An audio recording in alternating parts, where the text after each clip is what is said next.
екеуін айтып кетейін. Осыдан 3 ай бұрын, 3 ай ішкеннен кейін мынадай ішінен қара құрт шықты.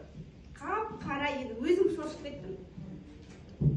Не істерімді білмей қалдым. Енді бір несі суретке түсіре алмай қалдым.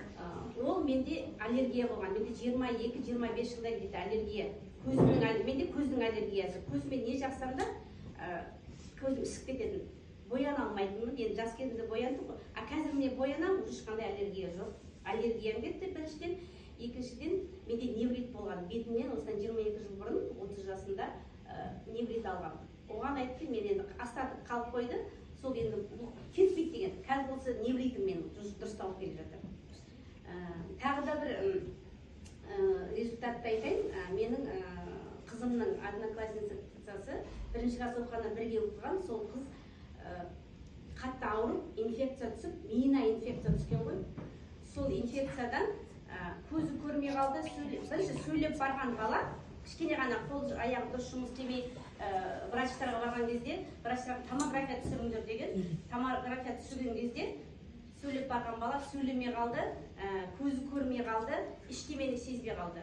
Сосын врач айтқан, 3 күн, ол Астанадан келіп тұр ғой, 3 күн үйге жеткенше мына бала өледі деген.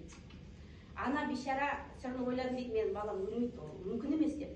Жан талас дегенше жанымда шөбелекке түйіп келдім дейді, бірақ та 3 күн емес, 1 жеті өтті дейді, балам тірі дейді. 1,5 жыл өтті дейді, тірі дейді. Мен сырны ойладым дейді, мен жүрегімде сезілді, бір решение болады деп. Сол қыз қазір 8-де, қазір 9-да, 1,5 жыл жатты ғой, 8 жасында, 7,5 жасында ауырған бала 1,5 жыл жатты. Ешқандай ешкім көмектесе алмады, не врачтар, апармаған жер жоқ.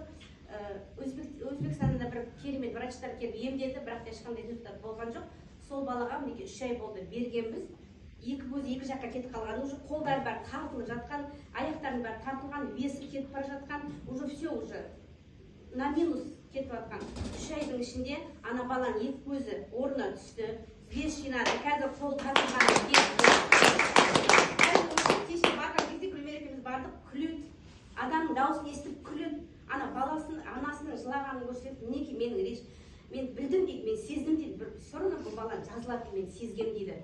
Өлетін балам емес деп. Жаңа ана жүрек сезген шығар, сонда енді керемет результат жоқтан бар жасап жатыр.